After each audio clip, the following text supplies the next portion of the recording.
Buen día. Es un gusto estar moderando nuevamente otro webinar. Les doy la bienvenida a quienes nos acompañan el día de hoy.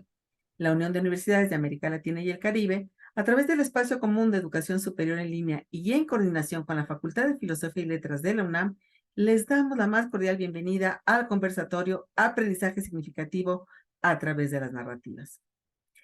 A lo largo de la transmisión se abordarán temas que darán paso al análisis de las diversas formas perdón, en las que se pueden forjar aprendizajes significativos, es decir, conocimientos trascendentales en la vida de las personas, los cuales, dentro del proceso de enseñanza-aprendizaje, contribuirán a la formación de individuos creativos, innovadores, activos, reflexivos y con pensamiento crítico.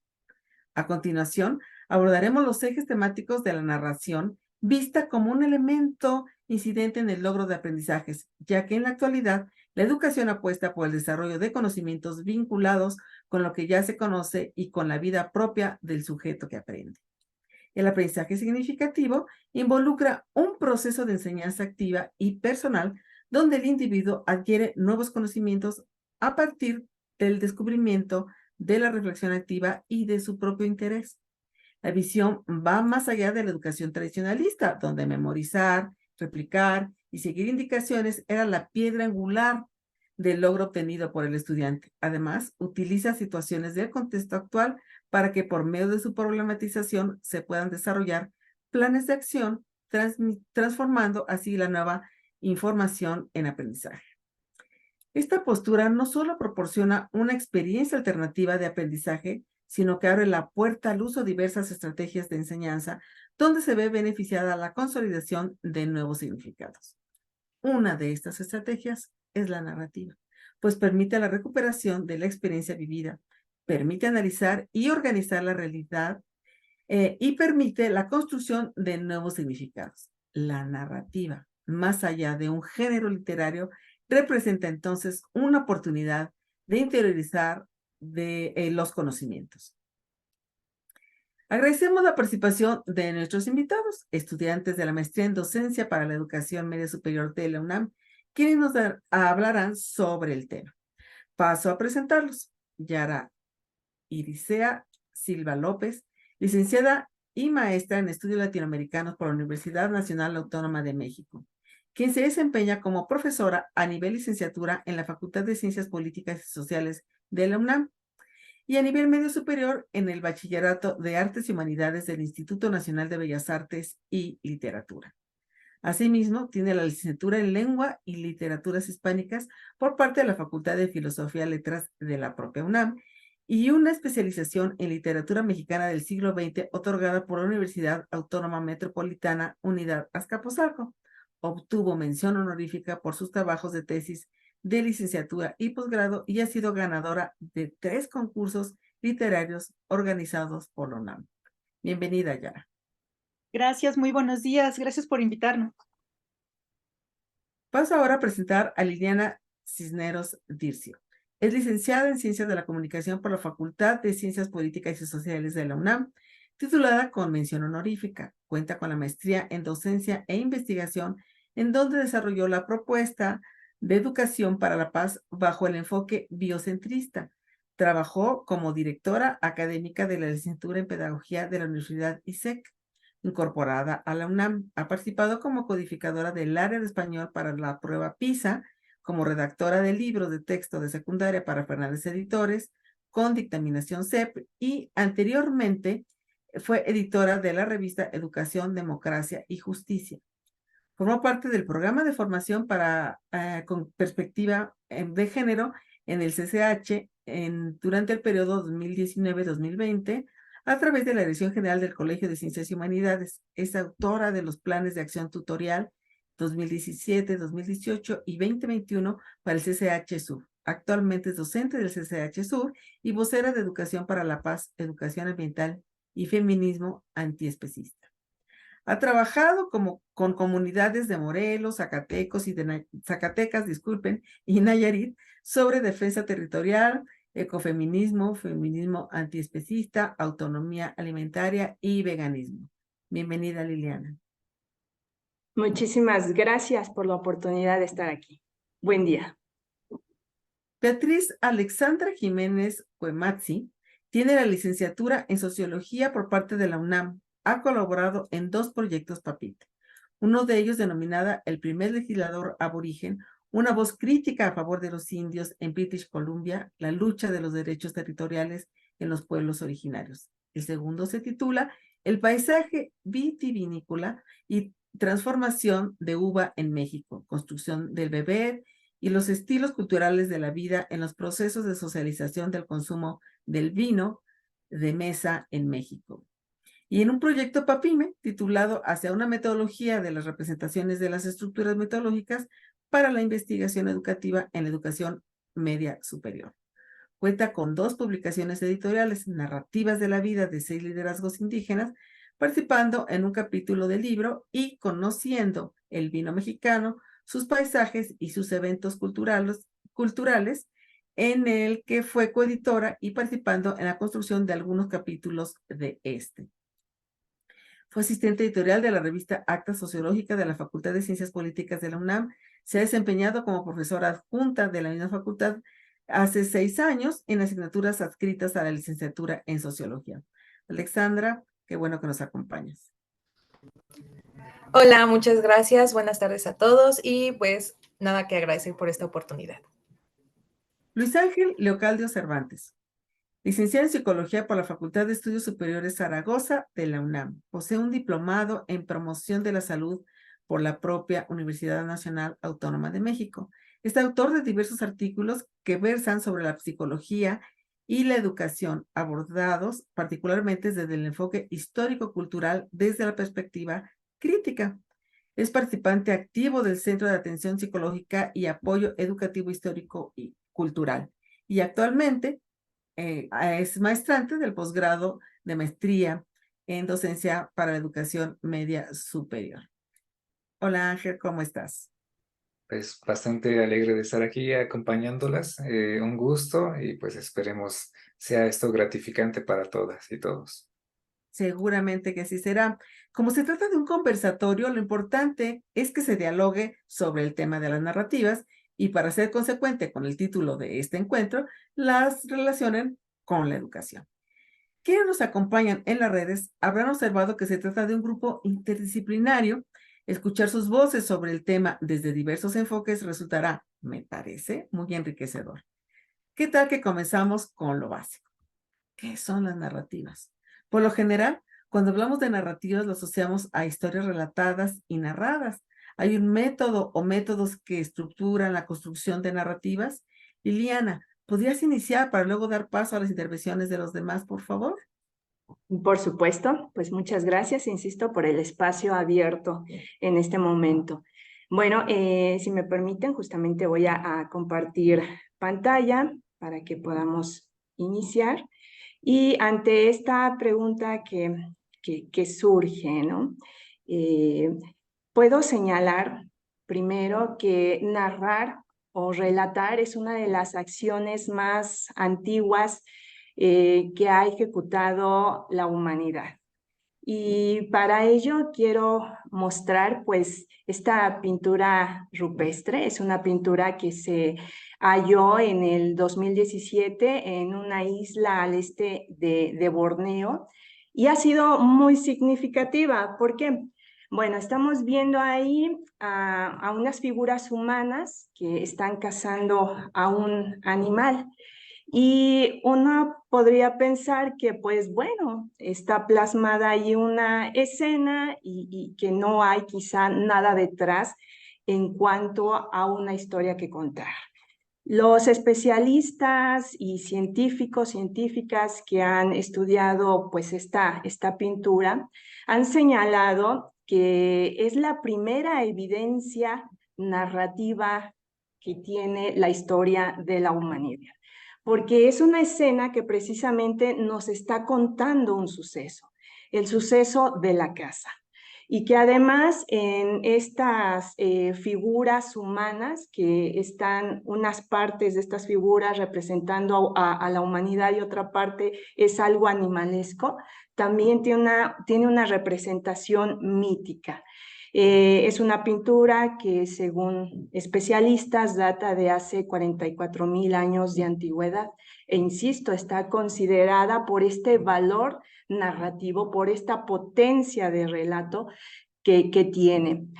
Con esto quiero señalar, quiero decir que las historias, las narraciones son una práctica natural de la especie humana. De hecho, un filósofo escocés, MacIntyre, él va a decir que la humanidad somos la especie animal narradora por naturaleza. Construimos relatos para estar, para dejar huella. Así que van a existir pues varios tipos y modos de narrativas, y las narrativas son estos escenarios que dan testimonio, que quedan ahí perdurando sobre las formas en que pensamos, en que vivimos, en que valoramos la vida, la realidad. Comúnmente estamos acostumbrados a reconocer que solo las narrativas se encuentran a través de la novela y del cuento como expresiones, insisto, de relatos.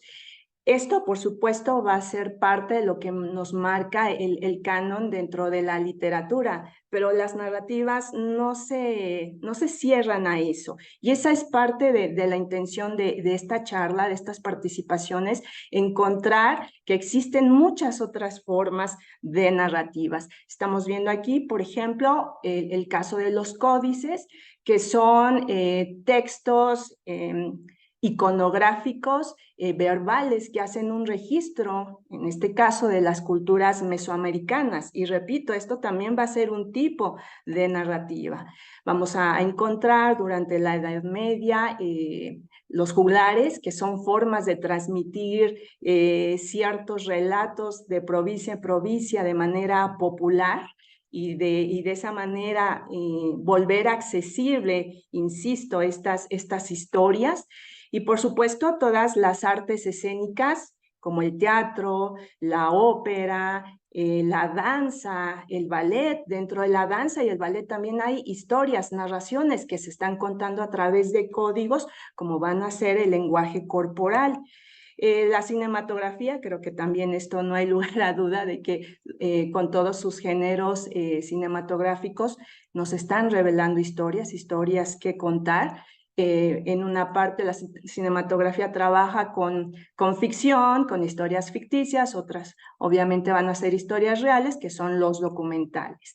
Y también los géneros gráficos. Pensaríamos que los géneros gráficos pues no son expresiones narrativas, sí lo son, a través de la viñeta, de la historieta, de la novela gráfica, con estos códigos semánticos muy especiales que son las viñetas, los logos, onomatopeyas, van a estar expresándose, insisto, estas historias.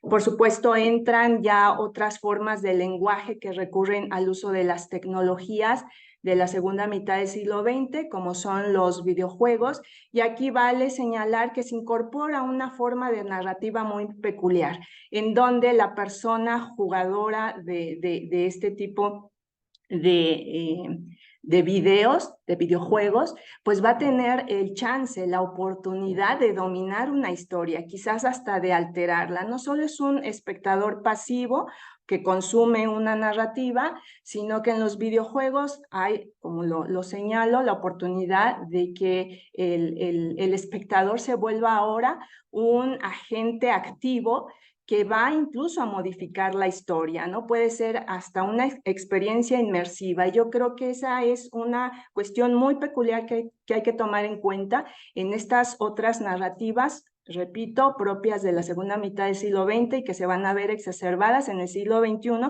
y que van a ofrecer experiencias muy enriquecedoras a la sociedad. Y también señalar que en este mismo tenor del uso de las tecnologías, pues se van a encontrar la realidad virtual, la realidad inmersiva, la realidad aumentada, en donde se rompe esta cuarta pared que encontramos comúnmente en las narrativas, y que al romper esta cuarta pared, insisto, la persona se vuelve parte del agente narrativo, se vuelve parte de la historia, y eso da unas posibilidades cognitivas y emocionales muy peculiares, muy particulares como espectador y como sociedad consumista y generadora, por supuesto, de narrativas. Y quiero señalar por último, para ceder el paso a mis compañeras, a mi compañero, que todas las narrativas tienen una función aspiracional, y esa función aspiracional es precisamente ennoblecer el alma humana, así lo considero. Y bueno, pues no sé, Yara, si quieres precisamente continuar con esta charla acerca del papel de las narrativas. Bien, antes de dar paso a las siguientes intervenciones, me gustaría sí puntualizar que las narrativas es un género discursivo.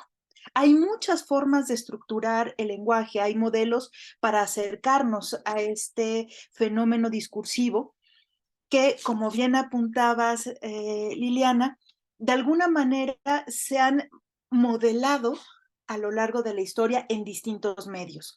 No basta entonces con decir que tienen una estructura, una serie de elementos, sino que la humanidad a lo largo de la historia ha ido reacomodando este discurso con sus elementos para contar una historia. Y para contar una historia, que lo que haga a la larga es dejar constancia de la vida aquí y en el ahora. Es estructurar el mundo, construir el mundo en función de quien lo está viendo y por lo tanto de quien lo está narrando. Has dicho cosas bellísimas. La idea de esta práctica natural de los seres humanos que comienza con la más tierna infancia. Lo primero que construimos sí son palabras, sí, pero cuando desarrollamos el lenguaje como individuos sociales, lo que hacemos es contar lo que está pasando, narrar nuestra existencia desde este agente narrativo del que ya hacías mención. Y eso le brinda al infante, a la infante, posibilidades de estructurar el mundo, de reconfigurar el mundo. Y de alguna manera esa reconfiguración del mundo hace que tanto lo cognitivo como lo emocional estén íntimamente imbricados. Eso, vaya, va dejando un rasgo motivador al infante para el crecimiento, para la construcción del relato, pero también para la construcción de su identidad. Alexandra, ¿te gustaría agregar algo? Pues justamente complementando a la par que ustedes, se tiene que entender que las narrativas tienen que ser fluidas, diversas, se van construyendo y que son justamente dinámicas para que justamente transmitan, ¿no? Lo que es la intencionalidad del sujeto. Se puede considerar la narrativa como una forma de expresión que nos cuenta hechos o historias, que ya nos comentó Lili. No solamente se enfoca en la cuestión del cine, en los códices, o sea, abarca muchas cosas esta cuestión de las narrativas, y pues que obviamente pueden presentarse desde hechos reales hasta cuestiones imaginarias, ¿no? Eso es una parte muy significativa de las narrativas en cuestión de cuando las implementamos, las utilizamos, por qué las estamos utilizando, ¿no? En este sentido, pues justamente en la cuestión de qué son las narrativas, pues no sé si Ángel nos guste complementar. Claro, pues me llama mucho la atención esto último que nos comenta Lili, de que se encuentran orientadas hacia lo espiritual, hacia el espíritu. Y es muy curioso porque desde la psicología se contempla de una manera bastante amplia, bastante diversa, pero una forma muy particular para comprender a las narrativas, es decir, que derivan de la expresión de humanos y para humanos. No omitimos otras formas de vida, pero nos valemos de esa cualidad de ser seres conscientes, ¿no? Entonces, esta situación de estar orientados al espíritu es una de las interpretaciones que nosotros observamos. Curiosamente, desde esta misma mirada psicológica de la cual me valgo, pues analizamos esa expresión lingüística, que no se resume solamente a una forma de comunicación a través de las palabras, tal como ya lo mencionó Lili, Puede ser a través de textos, a través de viñetas, incluso a través de forma mimética, las representaciones, etcétera, ¿no? Entonces, para nosotros, prácticamente es eso. La narrativa es esta forma de expresión orientada a un fin. A un fin puede ser objetivo, puede ser subjetivo, pero siempre va a ser un fin social, un fin comunitario y un fin meramente cultural, formativo, que ya vamos relacionando entonces con este tema pues de lo educativo, ¿no? Porque la educación es formar finalmente. A propósito de esto, es importante también cuestionarse, ¿hay alguna forma adecuada para abordar estas narrativas, para comprenderlas, conocerlas? Porque particularmente desde la psicología, pues tenemos ahí algunas propuestas de cómo hacerlo, ¿no? A mí me gustaría escucharlo desde la voz de mis compañeras y también aprovechando pues que tienen experiencia en otras áreas que no son solamente pues la psicología. Entonces no sé si alguien quiera complementar cómo proponen una metodología, si es que la hay, o un método para abordar estas narrativas. Justamente tomo la palabra. Me parece bien importante este vínculo que haces y que invitas a los demás, porque a partir de lo que nos han compartido, las narrativas no son únicamente géneros literarios, que es lo que tradicionalmente se entiende. Entonces vemos que tienen muchos otros campos de acción, de expresión y de representación, lo cual me parece súper enriquecedor. Entonces justamente retomo esto que dice Luis Ángel, cuáles son los elementos de esta narración o qué debemos de tomar en consideración. Y en este marco de ideas, ¿cuáles son las diferencias entre la narrativa tradicional y las otras narrativas? No sé, Yara, ¿qué tal si comienzas tú y con esta misma dinámica les vamos dando la palabra a tus demás compañeros? Perfecto. Lili, muchas gracias. Bien, para entender estas diferencias, decíamos que las narrativas son los géneros discursivos, es decir, la manera en la que se estructuran diferentes discursos con sus distintas modalidades. Pero todos ellos coinciden en una serie de elementos estructurales y de elementos que van a constituir estos géneros. La siguiente, por favor. Si nosotros observamos cualquier relato, desde los relatos de los infantes de los que hablábamos, de los cómics, e incluso este relato que nos mostró, este primer relato, la constancia del relato que mostró Liliana en la pintura rupestre, vamos a observar que hay un sujeto narrador, alguien que observó, que vivió, que experimentó el suceso, y ese observador, ese agente narrativo, está configurando, estructurando ese hecho por narrar. Lo hace constituyendo, incorporando a una serie de personajes. Vuelvo al ejemplo de la pintura rupestre. Tenemos a los cazadores, tenemos al animal, y estos van contando una historia que ocurrió en un tiempo. Aunque esté congelada la imagen, sabemos que les llevó tiempo llegar ahí, es decir, hay un antes de la imagen y un después de la imagen que consolida esa temporalidad. No siempre los tiempos en los relatos son lineales. Podemos tener una serie de anacronías que nos permiten ir de presente a pasado o de pasado a futuro, o tenemos relatos circulares. Y esto que nos está contando el narrador, ese hecho por narrar que le ocurre a unos personajes en el transcurso del tiempo, tiene lugar en un espacio, un lugar físico que al subjetivarse se convierte en un ambiente que va a generar sensaciones en el espectador, en quien esté leyendo, en quien esté observando, en quien esté viviendo de segunda mano ese acontecimiento. La siguiente, por favor. Y entonces estructuralmente, gracias, estructuralmente tenemos de manera canónica una serie de estructuras que nos llevan a construir los relatos, a construir la narración.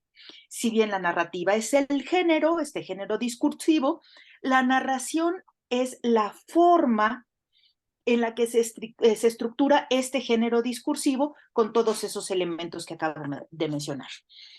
Una de las formas canónicas más elementales es la del planteamiento, en el que los personajes nos dicen qué sucede en su vida cotidiana, en un espacio, en un tiempo, lo contextualizan. Después hay un nudo, ese conflicto, el problema, que merece que se cuente, que merece el relato, que merece guardar esta historia en la memoria, tanto en la memoria individual como en la memoria colectiva. Este nudo, este problema, se va a desarrollar con el paso de los acontecimientos, con la intervención de más personajes, con la aparición de nuevos espacios, hasta llegar a un punto en el que la tensión se hace tan álgida, tan importante, el nudo llega al punto climático, al punto más alto de tensión, para después relajarse. Vaya, esta estructura sería la forma canónica en la que vemos todos los relatos. Y entonces podemos observar que desde el relato, desde la narración en la pintura rupestre, hasta la narración de los infantes que van a preescolar y que entonces tienen esta estructura de qué fue lo que pasó en el centro escolar y entonces le quitaron algo, van contando su historia a partir de algo necesario para ser narrado. Algo importante, un fenómeno que desde su experiencia merece ser recordado. Y entonces, como bien apuntaba Luis, esta experiencia individual se colectiviza. Y este individuo, este narrador, este agente narrativo, que en principio nada más iba a contar una sola cosa, se convierte en parte de toda esta estructura social que le da cuerpo a una comunidad. La siguiente, por favor. Hay muchas formas de estructurar estos relatos. Estoy mostrando dos, esta y la siguiente, son dos estructuras propuestas por un lingüista, Jean-Michel Adam, en los años 80, 90 del siglo pasado. Estas estructuras, superestructuras narrativas, nos permiten observar una nueva forma de reconfigurar el relato, donde observamos que podemos ver en este caso una estructura nuevamente lineal y en la siguiente diapositiva vemos una estructura jerarquizada. Esta creo que nos permite mucho más la incidencia desde el plano educativo, porque tenemos una situación final, una moral, que va a ser reforzada por la historia, con sus 4 niveles representados por Adam en esta superestructura, jerarquizada, pero que nos va a servir, la moral o la situación final nos va a servir de marco para nutrir experiencias dentro del aula. Eso no significa que quienes están escuchando sean únicamente receptores del relato. Vaya, no es el caso, por el contrario, lo que estamos, o nuestra propuesta, lo que estamos proponiendo, nuestra propuesta, es que veamos cómo la narrativa se incorpora para formar comunidades, para que los individuos que experimentan, que viven, que reflexionan, se construyan y construyan el mundo a partir de estos relatos. La siguiente, por favor. Bien, entonces, si pudimos ver las tres estructuras, tenemos los mismos elementos. Un narrador o agente narrativo, el hecho que se va a contar, que es la historia, lo que merece ser contado, los personajes que llevan a cabo esta historia en un tiempo y en un espacio que le van a dejar una enseñanza en algunos casos o simplemente una experiencia al resto de los participantes. Alexandra, desde la sociología, ¿cómo lo ven? Pues justamente es un recurso que nosotros utilizamos mucho en la cuestión de la docencia, en cuestión de transmitirles a los jóvenes para que se interesen por esta cuestión de los ámbitos sociales, ¿no? En la sociología nosotros tenemos figuras representativas que pueden ser Marx, Weber, Durkheim, y tenemos un sinfín de sociólogos que en algunos momentos nosotros tenemos que recurrir a la narrativa de contar la historia de estos personajes, ¿no? Obviamente, ya tenemos nosotros como narradores, tenemos el personaje, que puede ser cualquiera de estos sociólogos. El hecho por narrar viene haciendo una construcción de qué fue lo que hicieron, ¿no? Cómo fue su vida, o sea, realmente cuando uno lo implica en la docencia, tiene que estar consciente de que no solamente estás narrando el hecho de lo que hicieron y lo que tienen, que puede ser el capital de Marx y decir, pues aquí está el capital, ¿no? Sino que es interesarlos en esta cuestión de la vida de los personajes, en nosotros, yo le digo que a mis estudiantes que son mucho esta cuestión del chisme, el chisme que se hace, el chisme sociológico. ¿Por qué? Porque cuando tú empiezas a contar algo de una forma muy formal, digamos, ahorita nosotros nos pudimos haber sentado en los lineamientos de qué es una narrativa, dar las estructuras, pero no, nosotros optamos por esta cuestión de empezar a narrar desde nuestras perspectivas, de empezar a decir, pues fíjate que la narrativa no solamente es un libro, sino que es el cine, es la danza. Cuando nosotros empezamos a hacer eso, obviamente empezamos a generar un interés por quienes están escuchándonos, ¿no? En este caso, en la sociología, obviamente no puedo llegar y yo decirle el capital de Marx, ¿no? ¡Pum! Es esto. Proletariado, estructuras, y empezar a decir lucha de clases. No, es empezarlos a dar un contexto y decirles, ok, Marx se desarrolló dentro de este entorno, tuvo estas cuestiones, tuvo estos contactos en cuestión de Engels, las amistades, empezar a decir, y el chisme que se va generando, ¿no? Pues sí, Marx, pues muy acá la lucha del proletariado, estas cuestiones que se mencionan, pero también dices, bueno, ¿de dónde sacaba Marx para sus libros, para vivir? Porque pues obviamente él no era un capitalista, ¿no? Cuando nosotros empezamos a hacer este tipo de analogías, pues obviamente empezamos a generar un interés por parte de los estudiantes. No solamente que se interesen por el contenido, o bueno, sí que se interesen por el contenido, pero a partir de algo, ¿no? Entonces, cuando nosotros hacemos esto, obviamente los estamos ubicando en un tiempo, en un espacio, un ambiente, las condiciones de vida que se daban.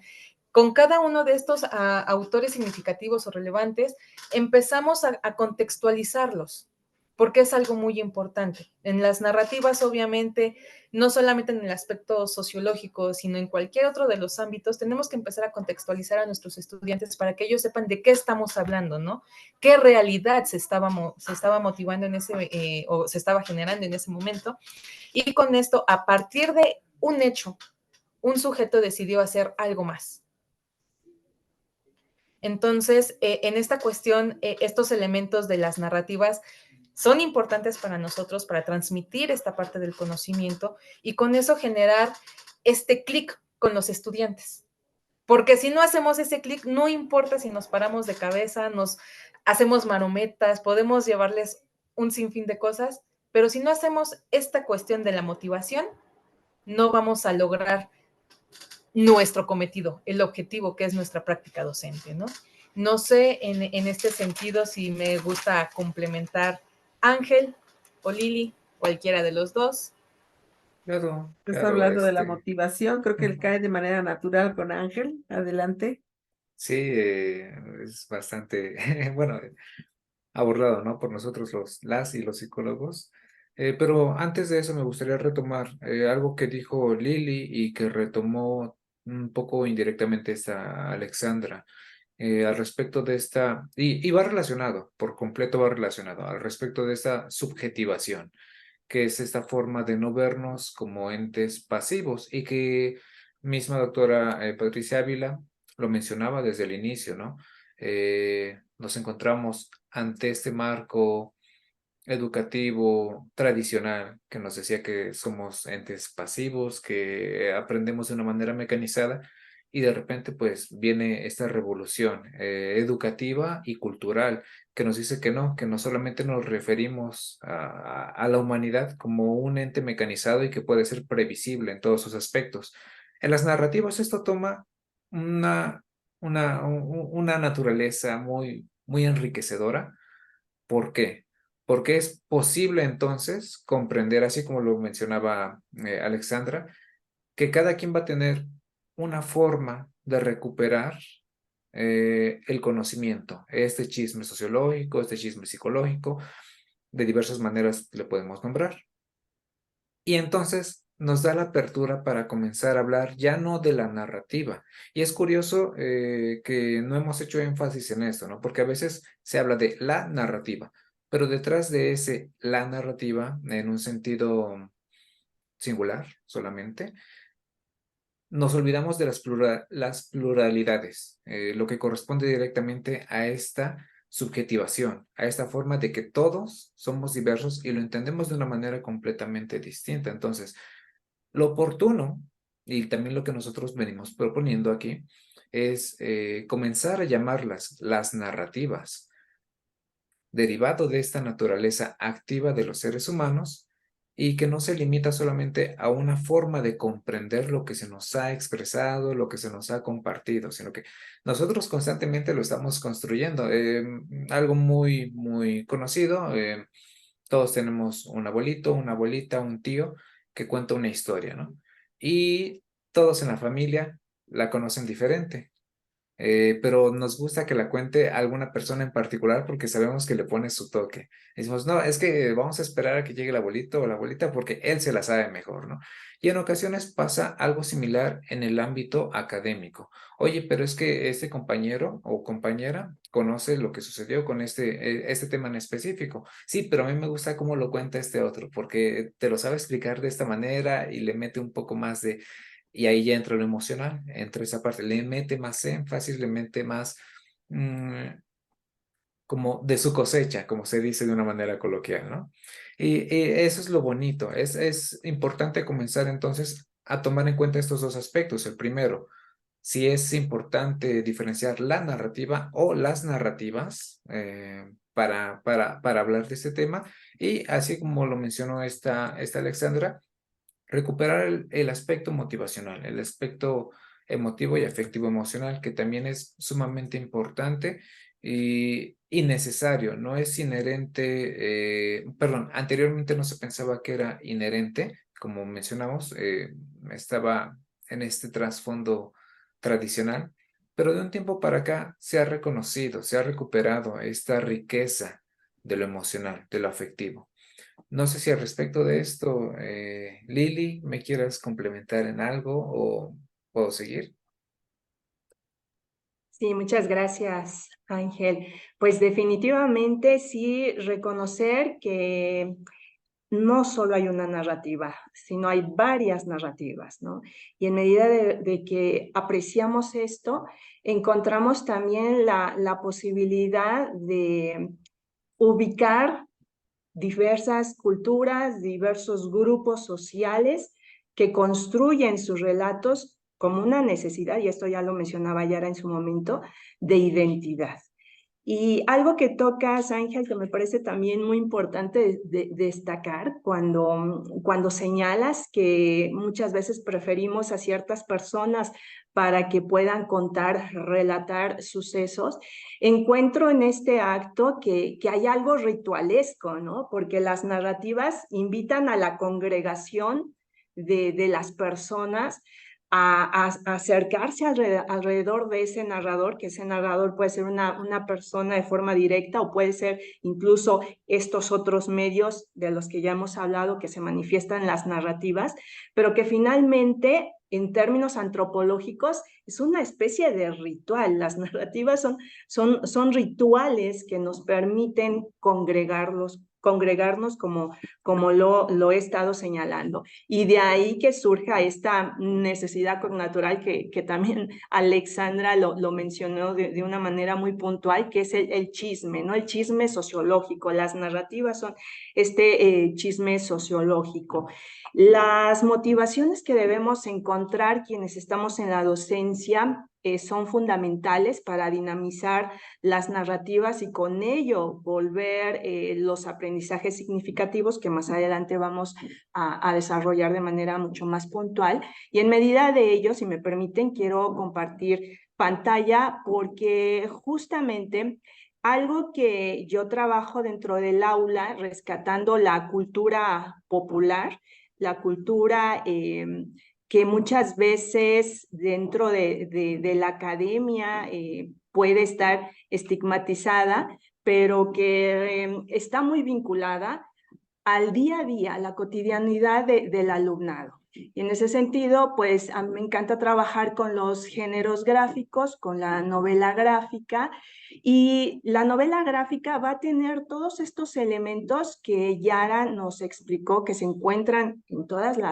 las formas de narrar y que hace a través de un lenguaje iconográfico mucho más accesible llegar a sucesos relatados, que son sucesos complejos, como puede ser en el caso de esta novela gráfica que se llama Persépolis, que es un relato de carácter autobiográfico de Marjorie Satrapi, una mujer afgana que precisamente relata su infancia, su adolescencia en una sociedad en donde predomina el talibán, ¿no? Entonces, a través de esta novela gráfica vemos una historia, una narración que no solo rescata la individualidad de esta autora, sino que contextualiza toda una cuestión sociopolítica, histórica, en un país que probablemente para el alumnado mexicano, pues obviamente la realidad está más alejada, pero que estas formas narrativas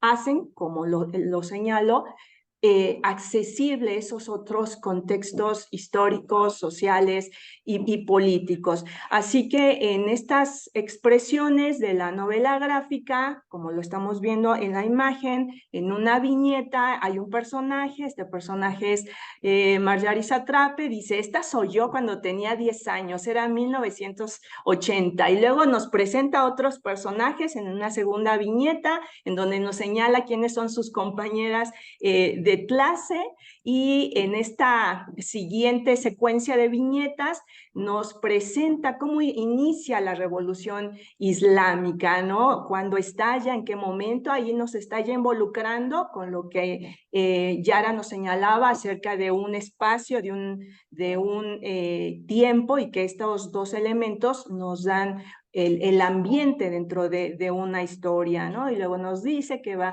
a suceder en 1980 con respecto a llevar el pañuelo, ¿no? Y cómo lo vivían las niñas, que obviamente el pañuelo estaba destinado solamente a la población femenina, y cómo lo reciben. Entonces, probablemente una historia narrada mucho más de corte canónico, quizá en un libro de historia, pudiera parecer menos atractivo para un estudiante adolescente de nivel medio superior, y con esto no quiero decir que los otros textos canónicos no tengan una valía, en absoluto, por supuesto que sí, pero que estas otras son formas populares de acceder a estas historias, y como lo señalaba tanto Alexandra como Ángel, hacer este clic emocional, que este va a ser un factor importantísimo en las narrativas, para que los lectores o espectadores o interlocutores, insisto, tengan una cercanía con estas posibilidades de relatos. Y bueno, pues esto sería lo que yo quería compartir, y dejo también de compartir pantalla para que podamos pasar pues a la siguiente pregunta. Gracias. Sí, exactamente, poder continuar. Muchísimas gracias. Pues ha sido una explicación muy, muy enriquecedora que nos permite ver cómo se configura la narración y que una misma historia se puede contar de diferentes maneras, desde donde cada uno de los participantes lo vio y lo que le generó emocionalmente, y que cada quien lo transmite de una u otra forma en función del contenido que desea transmitir. Entonces, para contextualizar esto que nos comparten en lo educativo, y en particular en uno de sus agentes, ¿cómo intervienen las narrativas en la práctica docente?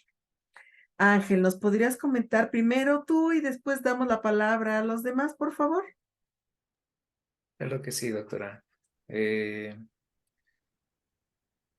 una pregunta bastante, ahora que lo pienso, bastante limitada, porque valdría la pena cuestionarse previamente cómo intervienen las narrativas en la educación, que de alguna manera ya lo estamos mencionando, ¿no? De una manera implícita, pero hacerlo evidente, para que no quede solamente como que es un concepto usual, pero que carece de una metodología, que carece de una base orientadora de la formación en docentes y en discentes, en ambas partes.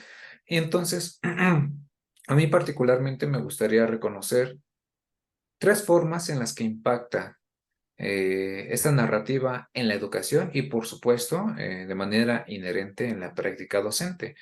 La primera tiene que ver con lo técnico, con lo formativo. Corresponde a toda esta parte estructural, a toda esta parte, si la comprendemos de una forma más resumida, como lo comportamental, como todos estos códigos de cómo actuar y cómo no actuar, los valores, qué hacer, qué no hacer, cómo pararte y demás. En segunda instancia tenemos el componente afectivo emocional, que corresponde directamente al tema del cual estamos platicando ahorita, que es lo significativo. A través de mediante esta narración, este compartir lo que nosotros expresamos, pues se recupera toda la parte emocional, se recupera toda la parte experiencial, todo lo afectivo, el por qué para mí fue importante cierto contenido y por qué lo voy a recuperar y otras personas no. Entonces, tal como se mencionaba en un inicio, aquí va implícito cierto tipo de análisis. El análisis de por qué para mí está siendo importante y para otras personas no, o por qué para el docente o la docente es importante eso y para mí no, porque eso es bastante relevante. Hay ocasiones en las que como docentes consideramos que cierto contenido es importante, pero el alumno dice, pues mira, a mí no me está siendo funcional, no me sirve. En el contexto en el cual yo estoy, no lo voy a aplicar. Entonces, no me llama la atención. El componente motivacional, afectivo y emocional no se encuentra presente. Entonces, hay que recuperar ese segundo aspecto. Y hay que diferenciarlo también de un tercer aspecto que es muy, muy, muy importante, porque si bien hay una reflexión afectiva emocional en este segundo concepto que les mencionaba, puede esa reflexión llevarse a algo más complejo, a algo más amplio y más enriquecedor, que es un análisis y una reflexión mucho más sistematizada, mucho más orientada. Algunos autores lo han llamado como lo crítico dentro de la educación, el panorama emancipatorio, por ejemplo, y que misma narrativa, como elemento de esta expresión humana, nos permite orientarnos hacia ese aspecto. Entonces, recuperando esta pregunta inicial de cómo intervienen las narrativas en la práctica docente, pues en todo su esplendor. Desde lo técnico formativo, estas viñetas que, por ejemplo, ya nos presentaba Lili, muchas veces se ocupan desde el aspecto básico, desde el preescolar incluso, ¿no? Las viñetas de cómo vestirse, las viñetas de qué hacer, qué no hacer, las reglas del salón de clase, en forma de historia para que a los niños les llame la atención y digan, mira, yo estoy haciendo eso, mira, mamá, me enseñaron este cuento en la escuela o esta canción sobre lo que tengo y lo que no tengo que hacer, sobre cómo lavarme las manos, por ejemplo, un cuento, una narración. Eso con lo técnico formativo. Con lo afectivo emocional, pues de todo lo que hemos estado expresando, de cómo les llama la atención. Y en la práctica docente, particularmente en la educación media superior, a mí se me hace algo riquísimo para recuperar este aspecto de la reflexión, no solo emocional, sino crítica, emancipadora, porque detrás de toda narrativa, algo que tal vez no hemos mencionado, o sí, pero de manera implícita, pues están impregnados, ¿no? Este tipo de ideologías, están impregnados este tipo de posicionamientos, llamémosle políticos, por ejemplo, llamémosle posicionamientos culturales incluso, de qué es lo bueno, qué es lo adecuado, qué es lo que se debe o no se debe hacer.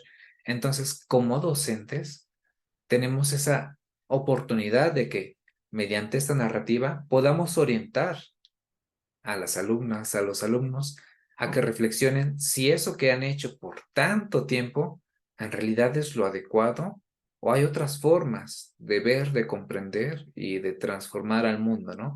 Mediante películas, mediante libros, mediante su misma, el compartir experiencias de lo que les ha sucedido en sus contextos y enriquecerlo con la reflexión de otras compañeras y otros compañeros que digan, oye, pero es que a mí no me ha pasado eso, yo no imaginaba que el mundo fuera así de caótico, por ejemplo, así de difícil, de complejo, porque sus realidades son muy diversas.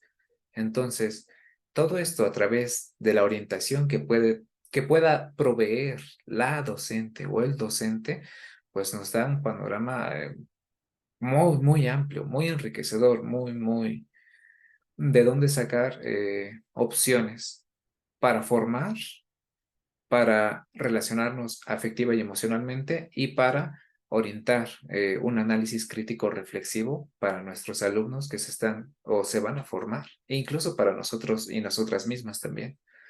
No sé qué opinen, pues mis compañeras, colegas, al respecto de Alexandra, esto. ¿quisieras continuar con esta reflexión tan interesante que nos hace Ángel?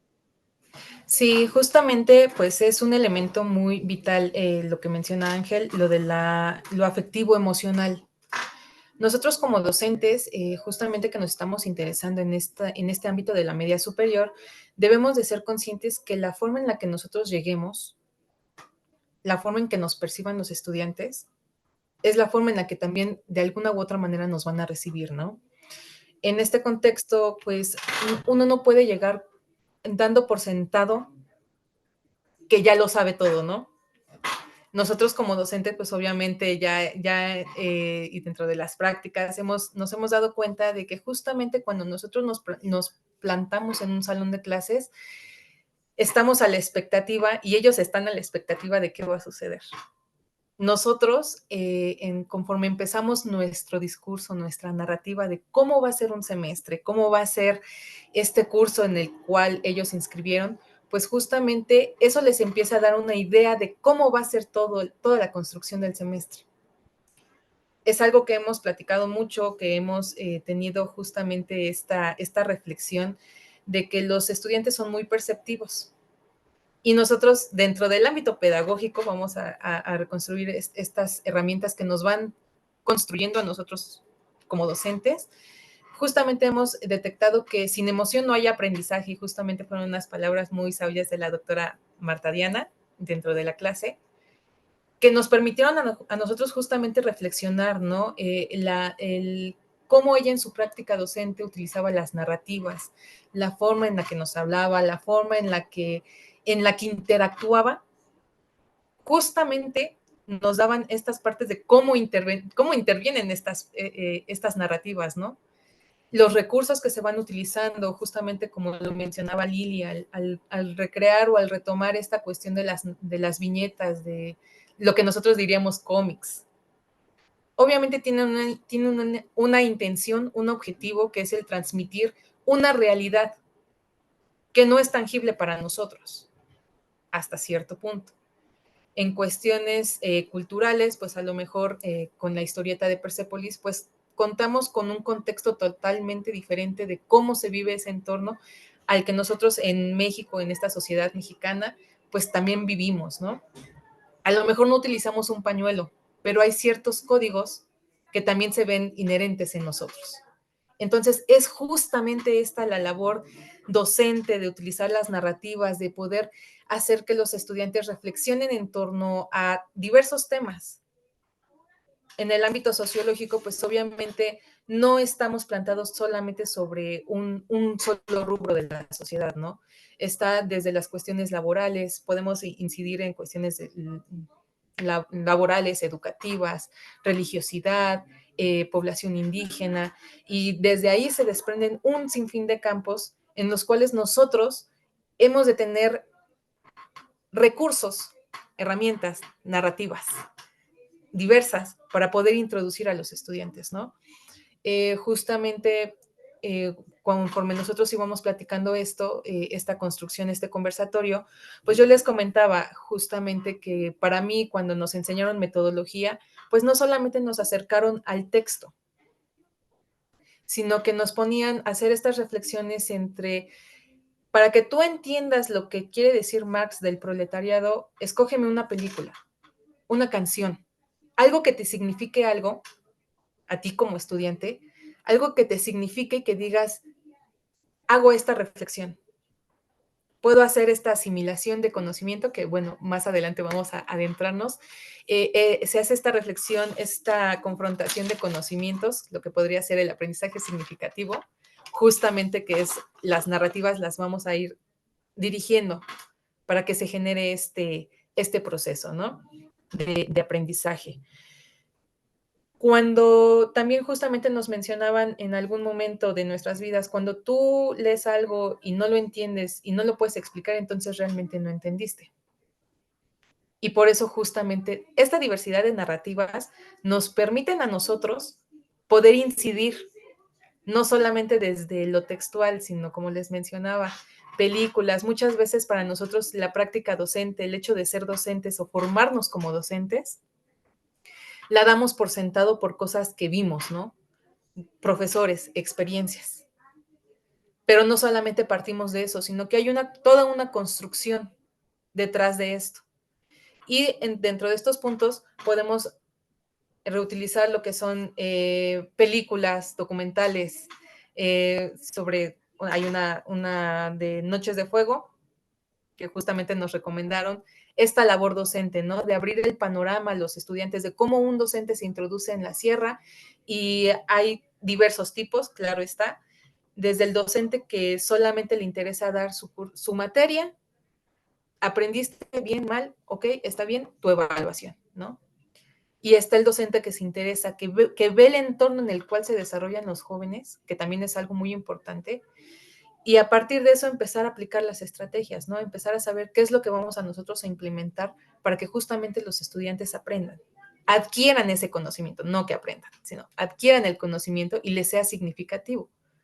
Entonces, en este contexto, pues obviamente es muy importante que un docente tenga, sí, haga recurso, haga uso de esta cuestión de lo afectivo emocional, porque la forma en la que transmitimos, la forma en la que hablamos, la forma en la que ellos ven la emoción con la que transmitimos ciertas partes de la historia, pues justamente a ellos les va a impactar, ¿no?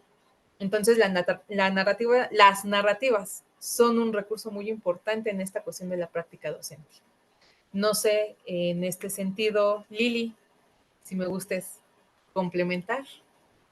Sí, gracias, Alexandra. Pues, ¿cómo intervienen estas narrativas en la práctica docente? De acuerdo a nuestra experiencia, a nuestra propia disciplina, por supuesto, vamos abonando y construyendo. Y yo quiero ubicar que las narrativas, pues obviamente desde mi postura de comunicóloga, pues son un acto de comunicación. Y creo que en este sentido, la figura docente se vuelve un agente narrador. No solo como docentes recurrimos a narrativas para detonar aprendizajes, sino también somos agentes narrativos quienes estamos dentro del aula. Y creo que las narrativas detonan habilidades bien importantes que no solo son necesarias dentro del mundo académico, sino como parte de habilidades para la vida, y que estas son justamente la imaginación, la creatividad, las habilidades comunicativas, lingüísticas, y creo que subyace en todo tipo de narrativa una intención didáctica y moral, y que a través de estas intenciones considero de vital importancia, se construyen aprendizajes en torno a los valores, aprendizajes axiológicos. Y creo yo que precisamente las narrativas, si queremos empezar a trabajar valores como la empatía desde el enfoque de educación y cultura para la paz, todos estos ejes transversales que aspiran a lograr una comunidad mucho más democrática y no violenta, pues se encuentra en valores, repito, como la empatía, una necesidad que se debe de llevar a la práctica.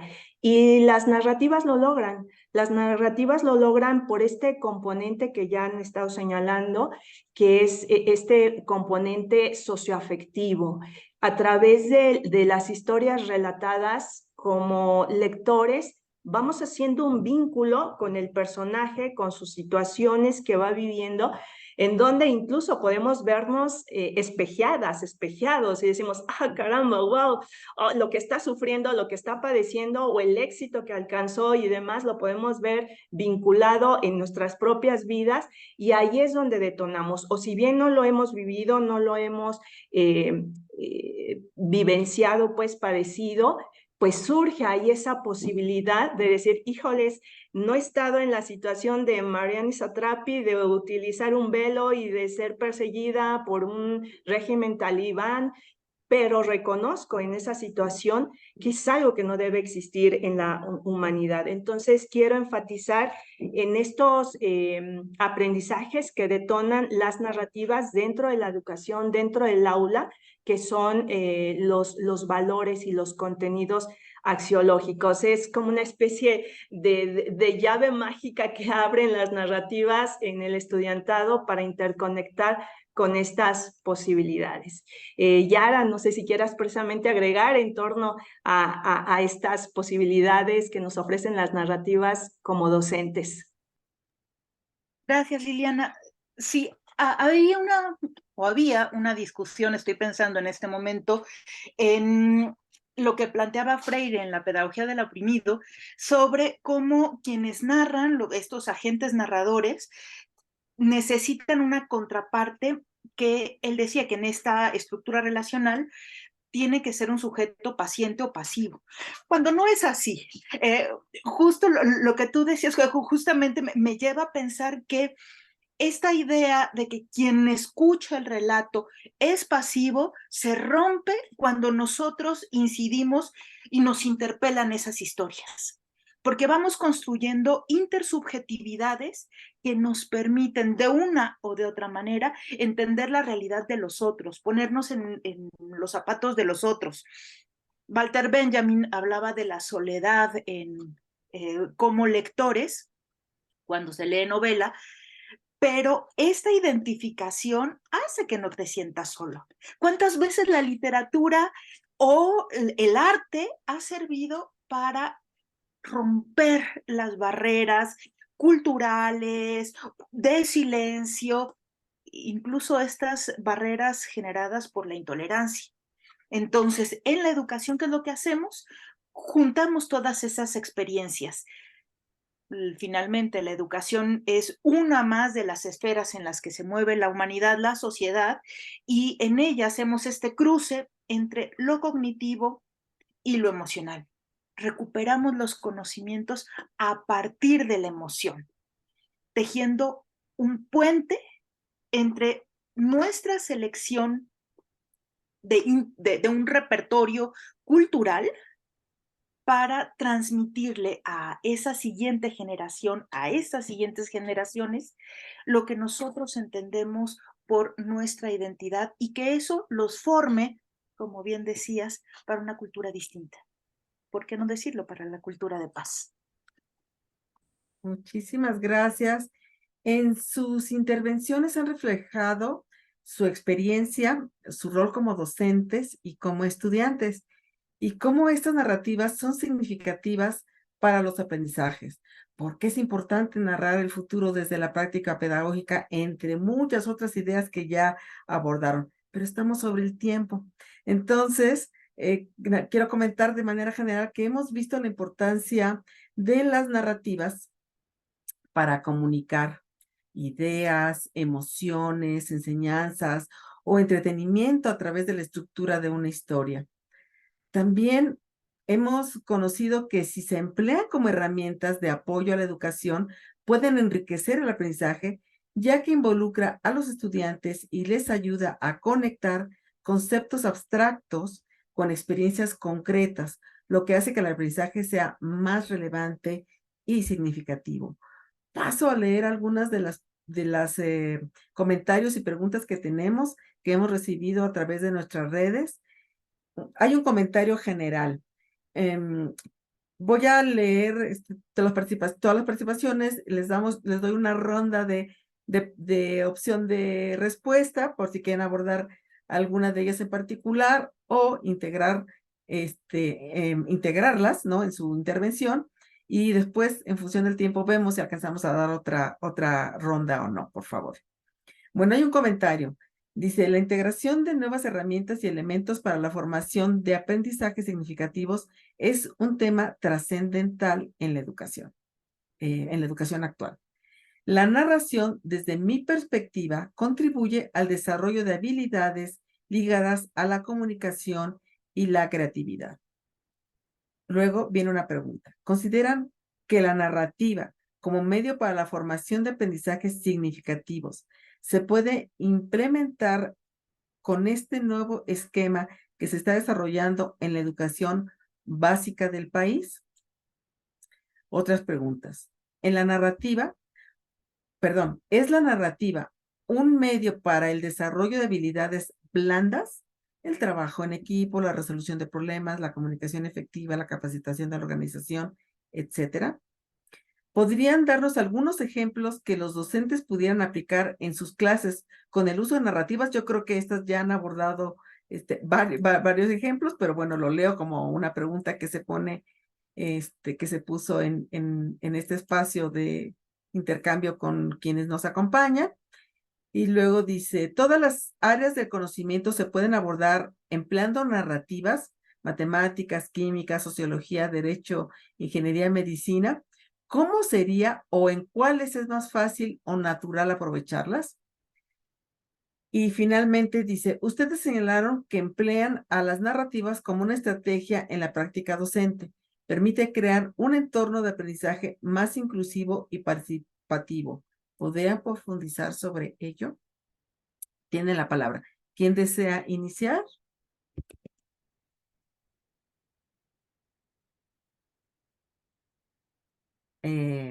No sé. A ver, yo... Ángel. O Yara, ¿gustas tú iniciar?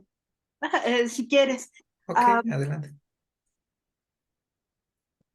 En todas las disciplinas siempre hay algo por contar. En la medicina, en la química, hemos visto cómo estos conocimientos se van imbricando, se van juntando a través de la historia. En ese sentido, los conocimientos están incorporados a un contexto que puede ser narrado.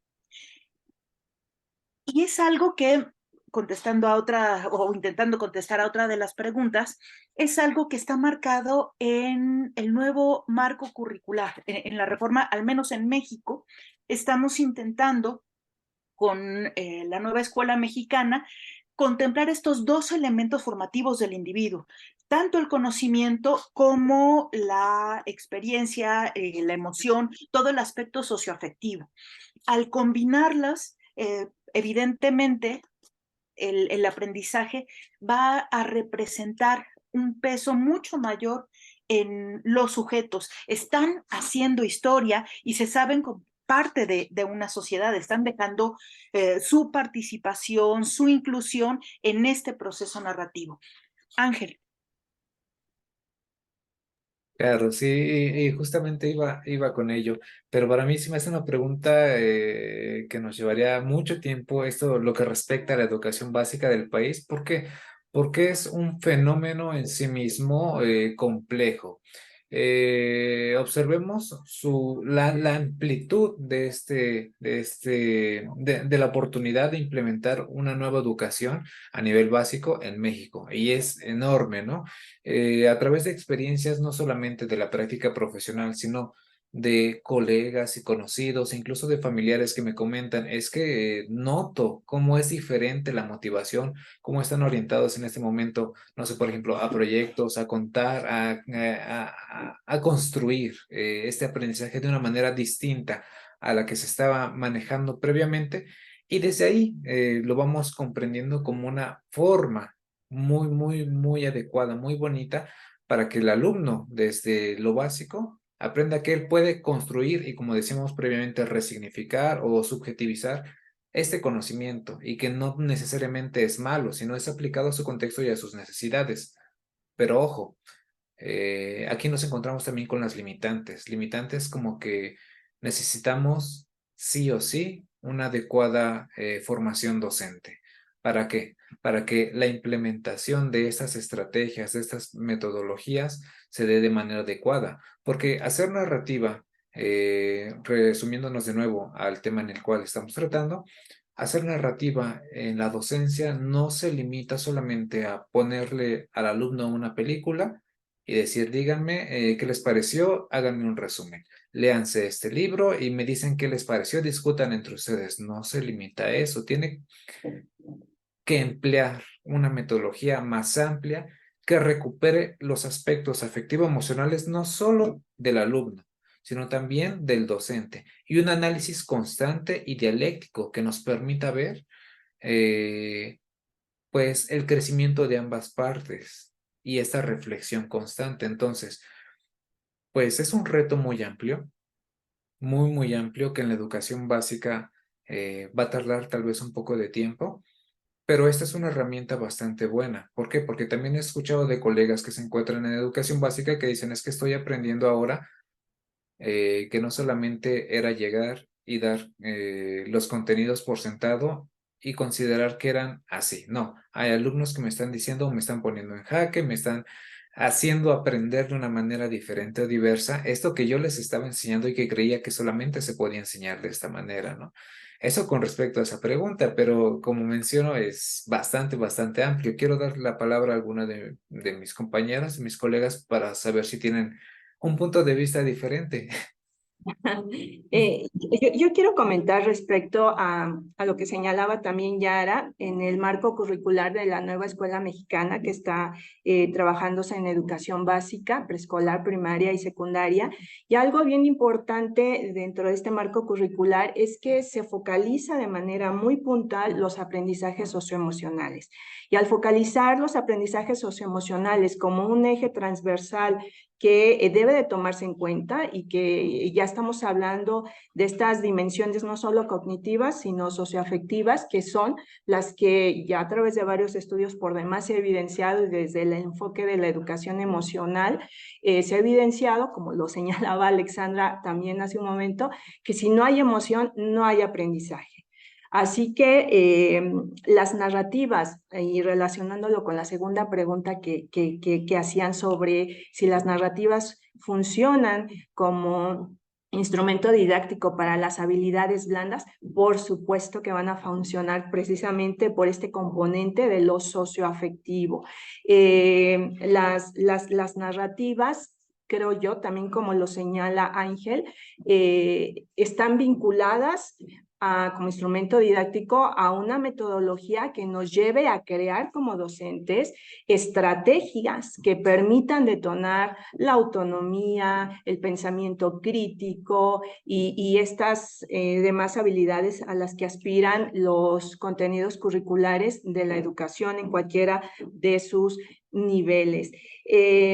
No sé si me estoy adelantando a las preguntas y mejor me espero a la siguiente ronda para que también pueda participar Alexandra y después hago un comentario en torno a otra pregunta. Alexandra, no sé si quieres agregar algo. Sí, pues justamente en haciendo como el cúmulo de las preguntas y que ya tocaron ustedes algunos puntos con lo de la nueva escuela mexicana, pues también en esta cuestión, en este modelo, en lo que uno de los aspectos que ha quedado claro, ya que son principalmente los principios por los cuales se instaura la nueva escuela mexicana, es justamente que se genera una responsabilidad, bueno, los tópicos son de la responsabilidad ciudadana, una cultura para la paz, pero para que nosotros logremos eso, justamente se necesitan de narrativas, ¿no? Entonces, como lo decíamos, ya complementando estas cuestiones de las ideas que da Yara, que da Ángel y mi compañera Liliana, pues justamente las narrativas se pueden utilizar de un sinfín de vamos a ponerle de un sinfín de formas. No solamente impacta en la media superior, sino también desde los niveles básicos. Es algo que ya hemos mencionado. Se utiliza en todos los niveles, incluso en la licenciatura y en la maestría. O sea, es algo inherente, es algo que va implícito, ¿no? Entonces, en esta cuestión, pues justamente, nada más como para amarrar, las narrativas las hemos utilizado, las estamos agarrando como esta cuestión que nos ayudan a generar aprendizaje significativo, ¿no? Donde ya consideramos obviamente el conocimiento previo que tienen los estudiantes con el nuevo que vamos a generar o con el nuevo que van a generar ellos a partir de nosotros con las estrategias que les vayamos implementando, ¿no? Con esto se genera el aprendizaje, que es justamente lo que nosotros estamos buscando como docentes para potenciar este proceso de enseñanza-aprendizaje, ¿no? Y justamente, pues desde ahí nosotros obviamente lo que es el reconocer, motivar, orientar, sensibilizar y concientizar a los estudiantes, ¿no? Y también nosotros, porque conforme nosotros vamos haciendo nuestra práctica docente, nosotros vamos reflexionando nuestra práctica, reflexionando nuestras fallas, nuestra forma de utilizar dichas estrategias y mejorar. Entonces, digamos que en este sería como el cúmulo de lo que hemos estado diciendo. He tratado de como de sintetizar estas cuestiones de las preguntas y también introducir una pregunta que nos está quedando en el aire, que es lo del aprendizaje significativo, ¿no? Entonces, no sé, doctora Patricia. Pues el tiempo se agotó, me encantaría poder seguir conversando. Llegamos al final de la transmisión, agradecemos a todos su participación y su compañía en este espacio de conversación. Ven qué enriquecedor es este tema de las narrativas, cómo cada quien ha narrado desde su visión, de su experiencia personal, sus conocimientos y les ha transmitido un montón de información, nos han transmitido un montón de información que vale la pena recuperar y seguir reflexionando sobre ella. A nombre de la Unión de Universidades de América Latina y el Caribe, el Espacio Común de Educación Superior en Línea en la Facultad de Filosofía y Letras de la UNAM, les saludamos cordialmente y nos vemos en otra ocasión para que nos sigan compartiendo sus experiencias. Los invitamos a visualizar la grabación en este conversatorio a través del canal de YouTube del SCLI. Nuevamente, gracias y hasta pronto.